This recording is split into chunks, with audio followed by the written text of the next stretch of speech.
Semana passada nós falamos sobre a prática da transcendência e nessa prática nós vimos que ela se desdobra em três: a meditação, a oração e o jejum. Hoje a gente vai conversar sobre a prática da solitude. E para a gente começar, eu encontrei na internet algumas chargezinhas sobre solidão e eu quero lê-la com vocês. A solidão começou a cavar um túnel no meu peito. Não sei onde ela leva, nem sei se há luz no final. Não sei nem se tem final. Mas sei que se o que eu quero é me encontrar, talvez eu deva começar a procurar por aí. Eu vou ler de novo porque eu achei essa charge muito interessante. A solidão começou a cavar um túnel no meu peito. Não sei onde esse túnel leva, nem sei se há luz no final. Não sei nem se tem final.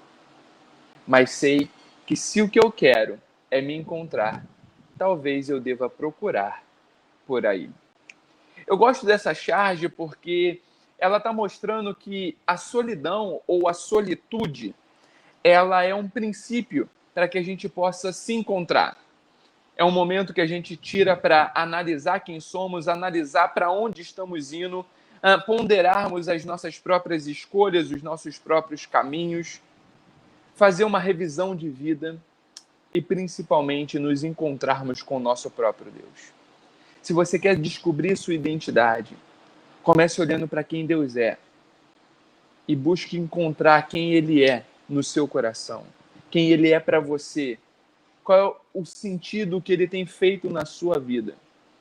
Porque quem Ele é para você vai dizer muito sobre a sua história e sobre as suas prioridades. Antes da gente entrar, então, propriamente no tema da solitude, assim como a transcendência tem os seus inimigos, a solitude também tem os seus. E por incrível que pareça, os inimigos são os mesmos. O que nos impede desse encontro conosco mesmo e desse encontro com o nosso próprio Deus, eles são o ruído, a pressa e a multidão. Nós temos dificuldade de estar a sós conosco e a sós com o próprio Deus, porque a gente quer barulho e o silêncio nos incomoda. Então a gente está o tempo todo cercado por barulhos, cercado por multidão, cercado por uma agenda superlotada e por conta disso tirar um tempo para ponderar nossas próprias escolhas, tirar um tempo para fazer uma análise da vida, tirar um tempo para vermos as nossas prioridades e para onde estamos caminhando, torna-se algo demodé, torna-se algo esquecido, torna-se algo trivial. Então, porque a gente quer ruído, pressa e multidão, a gente deixa de se conectar conosco e com o nosso Deus. A gente deixa de estar em solitude diante dele, em silêncio, em contemplação diante daquele que é o nosso Senhor. Então, esses são alguns inimigos. E a gente vai conversar, então, sobre o que fazer a respeito disso. Trazendo mais uma vez o Richard Foster, vocês vão ver que toda a nossa série é pautada num livro dele chamado Celebrando as Disciplinas. O Richard Foster, um teólogo norte-americano, ele disse o seguinte: solitude não é, antes de tudo, um lugar, mas um estado da mente e do coração. O que ele quer dizer com isso é: você pode estar cercado por pessoas e praticar solitude, praticar esse momento de silêncio, de introspecção e de avaliação das suas próprias escolhas. Em contrapartida, você pode estar sozinho e ainda assim não conseguir dialogar consigo mesmo, não conseguir dialogar com o próprio Deus, porque apesar de estar só, a sua mente está num turbilhão, o seu coração está dominado por um monte de ansiedades e angústias. Então, solitude não é um lugar, mas um estado de mente e coração. O Richard Foster vai desenvolver um pouco mais essa ideia e ele diz o seguinte: há uma solitude do coração que pode ser mantida em todas as ocasiões. As multidões, ou a ausência delas, têm pouco que ver com esse estado atentivo interior. É perfeitamente possível ser um eremita e viver no deserto e nunca experimentar a solitude.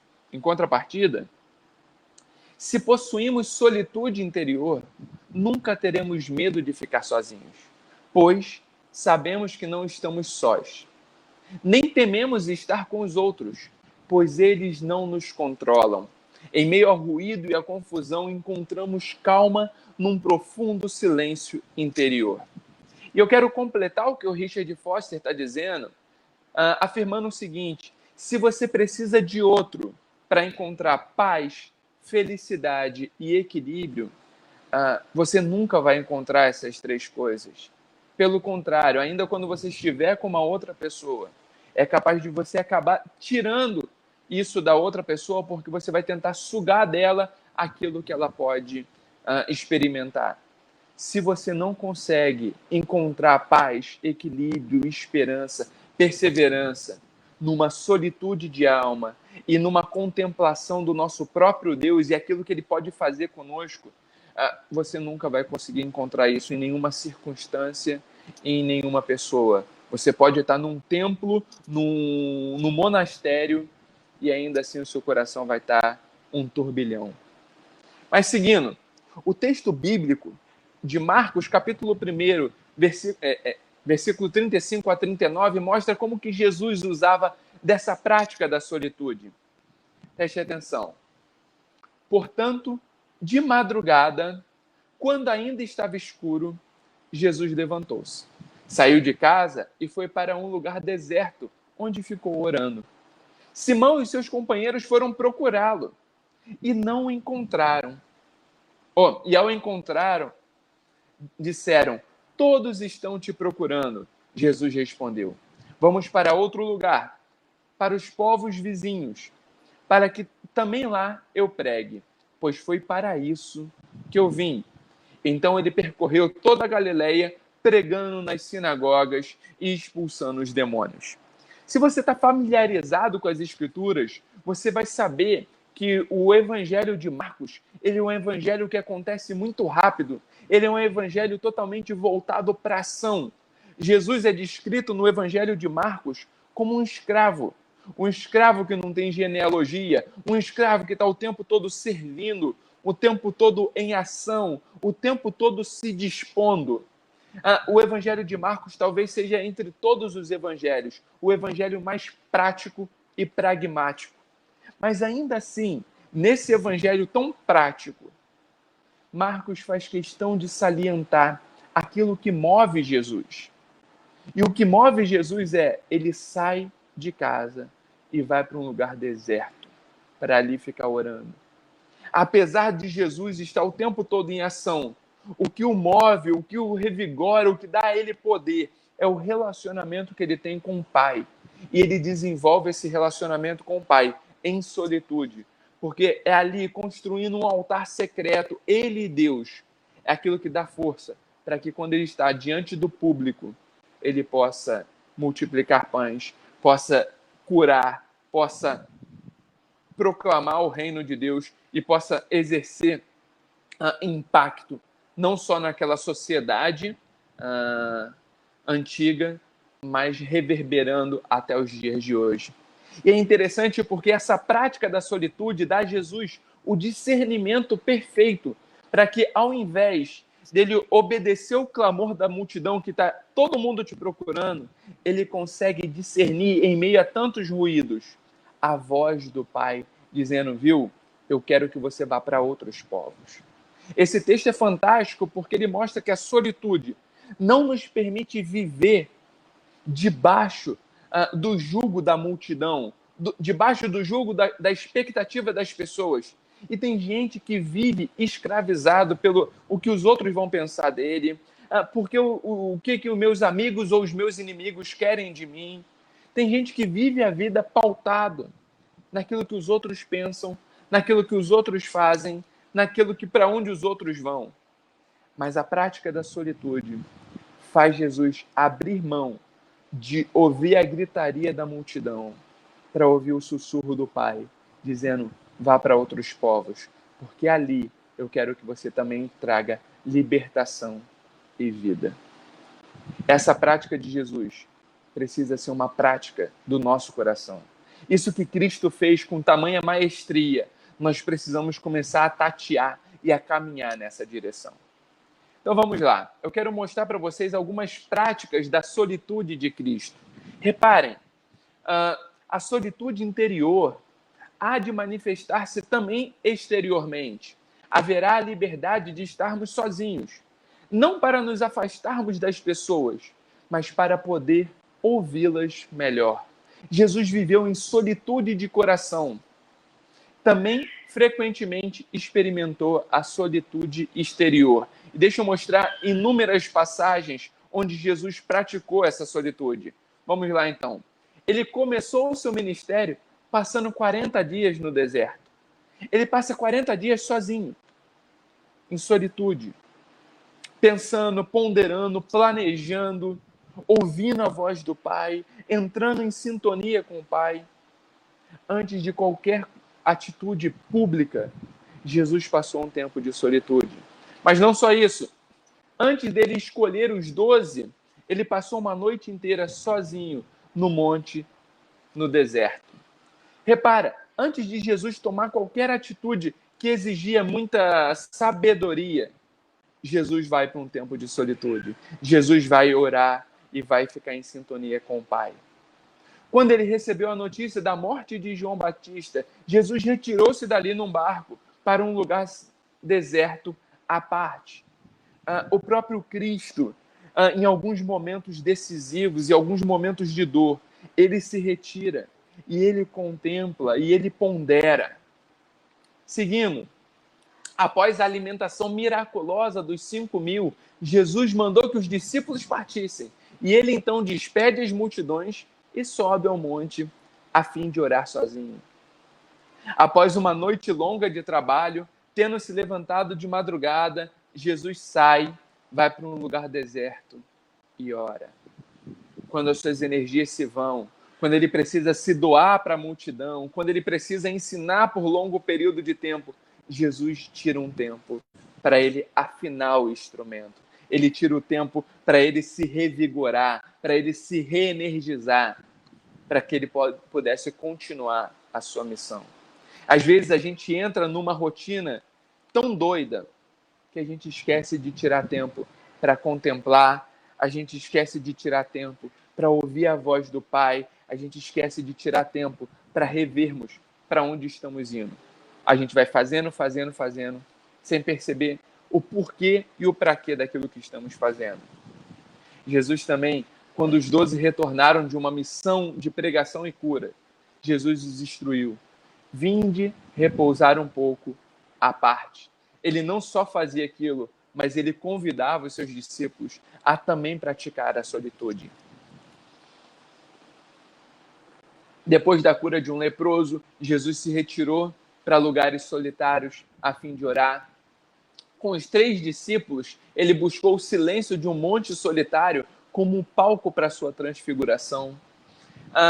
E enquanto ele se preparava para a sua mais sublime e santa obra, Jesus buscou a solitude do jardim do Getsêmani. E ali, diante do Pai, o Filho de Deus suou sangue. Ali, diante do Pai, o Filho de Deus coloca toda a sua angústia, toda a sua dor, toda a sua ansiedade diante do Pai, a fim de que o Pai o abastecesse com a sua presença, o abastecesse com o seu Santo Espírito e o direcionasse. É por isso que naquele clamor angustiante, Jesus diz: afasta de mim esse cálice.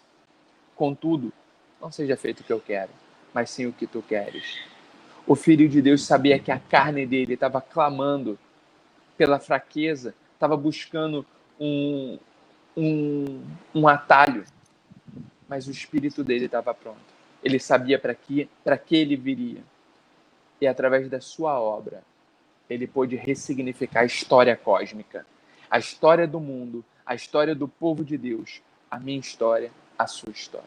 Tudo isso aconteceu porque Jesus soube ter momentos de solitude para ouvir a voz do Pai, para entender qual era o seu chamado e para, então, assim, exercer influência para todo mundo.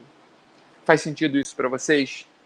Se faz, nós como cristãos, nós somos pequenos cristos. Nós somos seguidores de Jesus, discípulos do Mestre.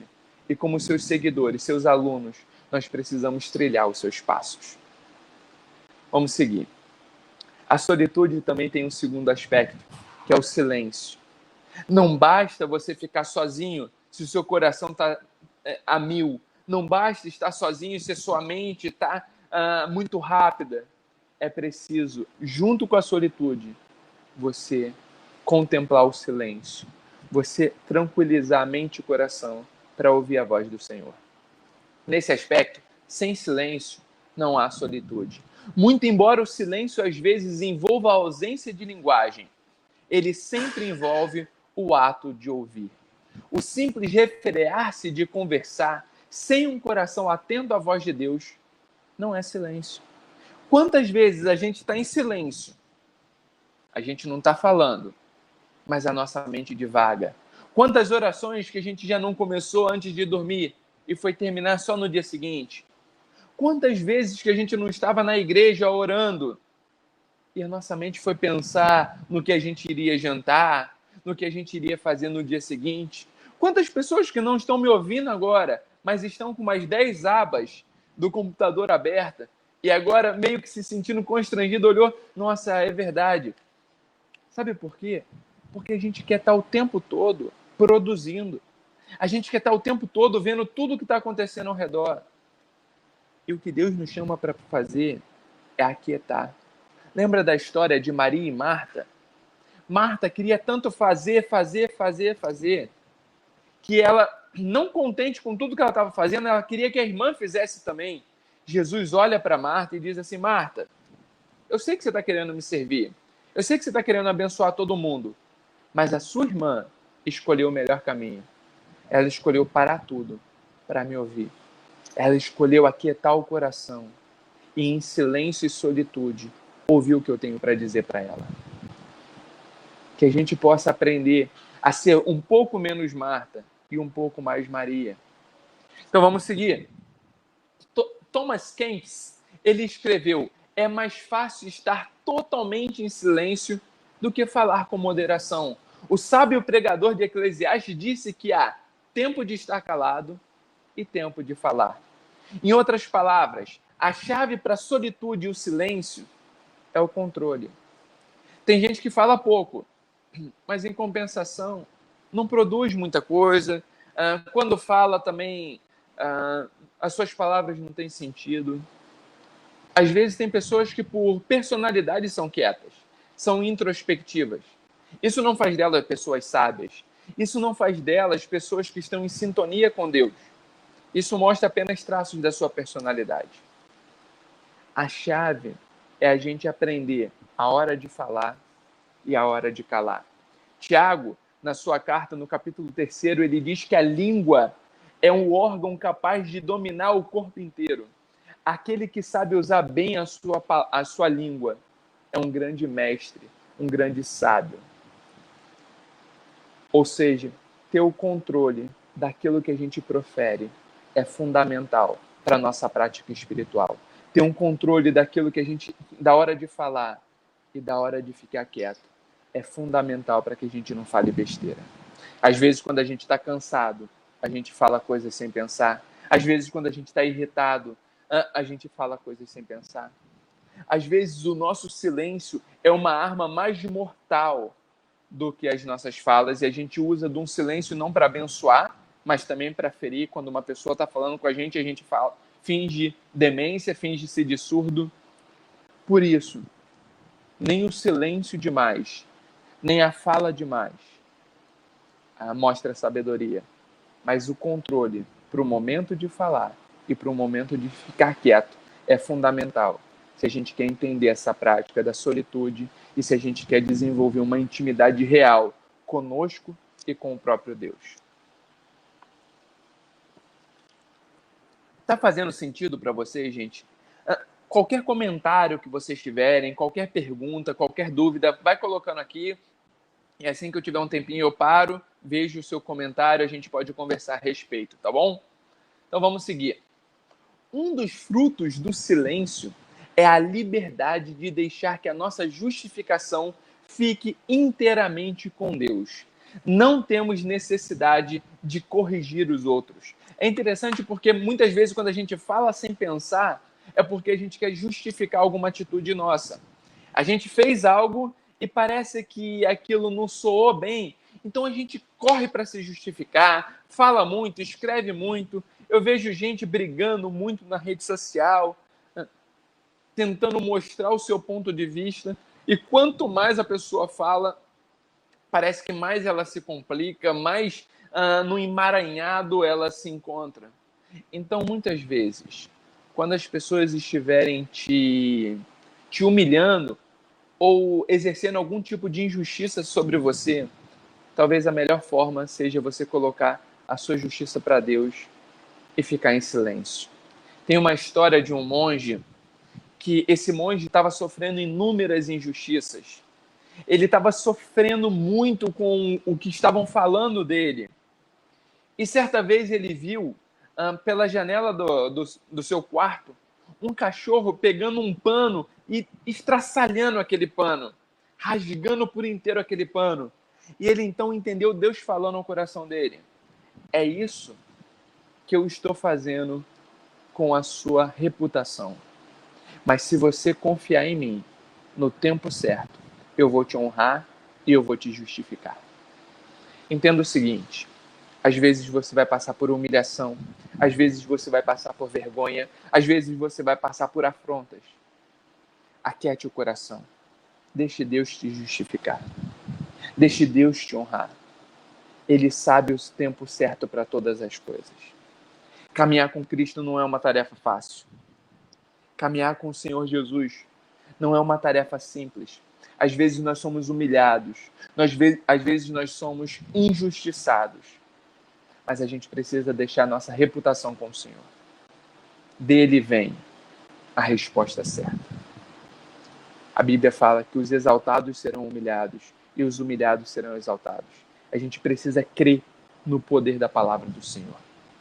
Mas vamos seguir. Eu quero mostrar agora alguns passos para essa solitude. Reparem o seguinte: as disciplinas espirituais são coisas que fazemos. Nunca devemos perder de vista esse fato. Podemos falar piedosamente acerca da solitude do coração, mas se isso, de certo modo, não abrir caminho para a nossa experiência, então erramos o alvo das disciplinas. Estamos lidando com ações e não apenas com estados mentais. Ou seja, a solitude, ela começa mente e coração, mas ela precisa ter o seu aspecto prático. Se o seu tempo de meditação, se o seu tempo de contemplação, se o seu tempo de solitude não está mudando quem você é como marido, como esposa, como pais, como filhos, então a sua meditação ela não tá correta. Você não está permitindo que o Espírito Santo de Deus transforme quem você é, transforme a sua essência, transforme o seu caráter. É inevitável você estar diante de Deus e não ser por Ele transformado. Todos aqueles que ficaram frente a frente com a glória do Senhor foram por Ele transformados. Muitos caíam por terra e falavam: ai de mim. Outros clamavam: Senhor, eu não sou digno da sua presença. Mas todos eles tinham algo em comum. Quando a presença de Deus era derramada sobre eles, eles eram transformados. Eles tinham o seu chamado revigorado. A comunidade era restaurada. Então perceba o seguinte: a prática da solitude, ela é um momento de silêncio, é um momento de solidão, mas ela precisa reverberar. Ela precisa ter aspectos no seu convívio com outras pessoas e no seu convívio com o próprio Deus. Então vamos lá. Quais são os passos para a solitude? Primeiro, a primeira coisa que podemos fazer é tirar vantagem das pequenas solicitudes que enchem o nosso dia. Por exemplo, consideremos a solitude daqueles primeiros momentos matutinos na cama antes que a família desperte. Ou seja, você acordou, está todo mundo ainda dormindo. Tira um tempo para buscar o Senhor. Tira um tempo de contemplação. Tira um tempo para pensar no seu dia, para ponderar o seu dia, o que você tem que fazer. E fala: Senhor, olha, daqui a pouco eu vou para o trabalho, que o Senhor abençoe. Sabe aquela pessoa que eu estou tendo dificuldade, Deus? Então me guia para conversar de modo sadio com aquela pessoa, para que toda vez que no meu coração vier a ira, ou vier a maledicência, a vontade da fofoca, que ao invés de eu fofocar e de eu falar mal, que eu possa abençoar, que eu possa ser luz. Deus, olha, eu vou para a academia, eu vou estudar, eu vou fazer isso, eu vou fazer aquilo, que o teu Santo Espírito esteja conosco. Seja aquele que está ao meu lado, seja aquele que vai à minha frente. Pense também na solitude de uma xícara de café pela manhã, antes de começar o dia de trabalho. Que tal? Existe a solitude de para-choque. Sabe aquilo que você está ali na correria do tráfego? Tira daquele momento, ao invés de você ficar buzinando. Porque repara o seguinte, se tem uma pessoa devagar na sua frente, muito provavelmente aquela pessoa está tranquila, ela está em paz. E você fica irritado. Talvez porque você não saiba contemplar, porque você não saiba aproveitar desse momento para conversar com Deus, para orar por algo, para orar por alguém. Então usa desse momento. O que mais que a gente pode falar? Pode haver poucos momentos de descanso e refrigério quando nós dobramos uma esquina e vemos uma flor ou uma árvore. Qual foi a última vez que, em meio à correria, você viu algo belo e você... Opa, deixa eu parar um pouquinho. Deixa eu tirar alguns momentos para ver e contemplar o que é isso aqui. Neurocientistas já afirmam que se você ficar 2 minutos em meditação, em quietude, em silêncio, isso é capaz de renovar suas energias. Então você está no trabalho, está numa correria. Para 2 minutos. Respira. Conversa com Deus. Vê aquilo que está te atormentando, te estressando. Coloca nas mãos do Senhor. Entrega para Ele e volta a fazer as coisas. Só de você fazer assim, ó, não sei se a sua vida está agitada ou não, faz assim, ó. Isso já não traz uma paz? Imagina agora você fazer isso, contemplando o seu Deus, contemplando uma criação, vendo o agir do Senhor. Seguindo, em vez de uma oração audível antes da refeição, considere também convidar todos da sua casa a poucos momentos de silêncio. Talvez esse seja um momento de você contemplar, seja um momento de você agradecer silenciosamente ao Senhor. Encontre nova alegria e significado num pequeno trecho que vai do ponto de ônibus até a sua casa. Saia um pouquinho antes de deitar-se e prove da noite silenciosa. Tá todo mundo ali ainda assistindo a TV, você fala assim, gente, eu vou sair um pouquinho mais cedo, que eu quero estar em sintonia com o Pai. Eu já conversei bastante com vocês, eu já assisti a série que eu precisava assistir, mas agora, para eu não chegar na cama e começar aquela oração que eu não vou terminar porque eu estou morrendo de sono, eu vou sair alguns minutinhos mais cedo, eu vou abrir a palavra, eu vou conversar com Deus, eu vou ver o que Ele quer falar ao meu coração. Consegue perceber? A solitude ela é aplicada não quando você tira um tempo para ir para o alto de uma montanha, ficar no monastério, praticar um negócio transcendental. Não, é no dia a dia, é em meio à correria. Deus te dá brechas, são janelas dos céus que se abrem para o Senhor falar ao seu coração. Seguindo, muitas vezes perdemos esses pequeninos lapsos de tempo. Que pena. Eles podem e deveriam ser redimidos. São momentos para o silêncio interior, para reorientar nossas vidas como o ponteiro de uma bússola. São pequenos momentos que nos ajudam a estar genuinamente presente onde estamos. Aproveite esse momento, aproveite esses momentos. Você vai ver como isso vai fazer você ser uma pessoa mais serena, uma pessoa mais ponderada, uma pessoa mais alegre, uma pessoa mais sensata, uma pessoa com mais domínio próprio. Discipline-se de modo que as suas palavras sejam poucas, mas digam muito. Torne-se conhecido como uma pessoa que, quando fala, sempre tem algo a dizer. Mantenha clara a sua linguagem. Faça o que você disse que fará. Tem muita gente que fala e vai fazendo um monte de compromissos e não cumpre.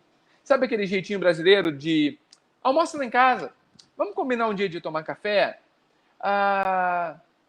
Qualquer hora que você estiver passando, vai lá em casa. São vários compromissos que a gente chama, mas a gente não está se dispondo a participar deles. Se a pessoa de fato falar então para você, legal, então vamos, qual que é o dia e horário que você pode?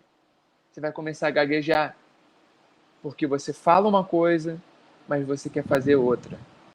A prática da solitude também te inspira a ser homem ou mulher de palavra. Quando você falar, vamos marcar um compromisso, você vai estar lá pontualmente. Você vai se dispor a estar presente naquele lugar. Gente, tem muita gente que eu vou aconselhar, são pessoas que me pedem aconselhamento, eu chego lá para conversar com a pessoa, quando a gente começa a conversar, ela, dá um minutinho. Pá. Não, sabe, desculpa, é inadiável isso aqui. Peraí, se é inadiável, talvez não fosse prudente você marcar o compromisso. Porque quando você marca um compromisso, ele também deveria ser inadiável. Quando você está presente, esteja presente. A não ser que algo fuja do controle. Lógico, tudo que é urgente às vezes acontece. Mas aí você ora, você conversa e você diz assim, olha, desculpa, aconteceu isso, me dá uma licença. Mas que isso não faça parte da sua rotina, seja algo esporádico. Seguindo, olha o que diz Eclesiastes 5:5. Melhor é que você não vote ou que você não faça uma promessa do que se você fazer uma promessa você não cumprir. Eclesiastes já está ensinando isso para a gente. Quando a língua se encontra sob a nossa autoridade, as palavras do teólogo alemão que combateu o nazismo, chamado Dietrich Bonhoeffer. Quem é alemão, desculpa aí.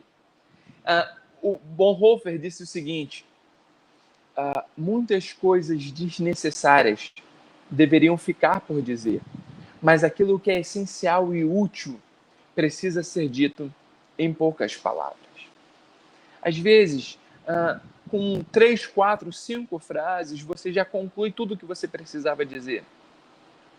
Não fica se delongando, não seja prolixo, não fica inventando, querendo encher linguiça. Seja objetivo nas suas buscas, nos seus compromissos. Seguindo, o segundo passo é tente viver um dia inteiro sem proferir palavra alguma. Mas isso não é lei. Faça isso como um experimento. Note os seus sentimentos de desamparo e a excessiva dependência que você tem das palavras. Procure encontrar novos meios de se relacionar com as outras pessoas, que não dependa de palavra. Aproveite, saboreie esse dia, aprenda com ele. Se você é uma pessoa que fala muito, tá aí uma tarefa bacana. Avisa as pessoas, porque senão você vai ficar ali com um monte de mímica. Avisa as pessoas, olha, eu vou tirar um dia porque eu preciso aprender a refrear a língua, então eu vou tirar um dia para eu praticar uma comunicação não verbal. Eu preciso aprender a usar as palavras de modo certo, de modo ponderado, então eu estou tentando fazer essa prática, ok? Mas isso não é lei. Se no meio do dia acontecer uma coisa muito importante e você precisa falar, você rompe, tenta depois numa outra vez. Mas não é, e aconteceu uma coisa muito importante, a pessoa do telemarketing me ligou e eu preciso falar, ou, nossa, aconteceu uma coisa muito importante, o WhatsApp apareceu uma mensagem, eu preciso mandar um áudio. Não. Algo extremamente importante é algo que vai te tirar do eixo, algo que você não estava esperando e a casa caiu, aí você faz isso. De modo contrário, tente uma nova linguagem. Esse é um desafio para mim também, viu, gente? O dia que eu conseguir, eu vou falar para vocês, tá bom? Olha isso aqui que interessante. Talvez um terceiro passo para a solitude. 4 vezes por ano, retire-se durante 3 a 4 horas com a finalidade de você reorientar os alvos da sua vida.